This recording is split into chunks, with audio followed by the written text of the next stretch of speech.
السلام علیکم، welcome to our channel name Urdu by Adeel. آج کی اس ویڈیو میں ہم بات کرنے والے ہیں مائرہ نام کے متعلق۔ سب سے پہلے مائرہ کے معنی کی بات کی جائے تو اس کے معنی ہے اچھے کام کرنے والی۔ تفصیل تو آپ کی سکرین پر نظر آ گئی ہوگی آپ کو۔ ہم بات کریں تو یہ مائرہ لڑکیوں کے ناموں کے لیے نام مخصوص ہے۔ زبان کی بات کی جائے تو یہ عربی زبان کا یہ نام ہے۔ اگر ہم اس نام کے بارے میں بات کریں تو یہ مسلم نام ہے۔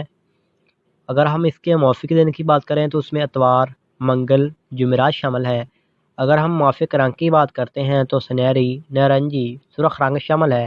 اگر ہم اس سے کی موافق پتھر کی بات کرتے ہیں تو اس میں سبز قیمتی پتھر شامل ہے۔ اگر ہم موافق دانتوں کی بات کرتے ہیں تو دانتوں میں تانبا شامل ہے۔ تو اگر ہم بات کریں اس کے لکی نمبر کی تو اس کا لکی نمبر 3 مانا جاتا ہے، لکی نمبر 3 ہے۔ تو آپ ہمارے چینل کو سبسکرائب کر لیں۔ اگر کسی نام کا مطالعہ میننگ چاہتے ہیں تو کمنٹ باکس میں ضرور بتائیے گا۔ Thanks for watching.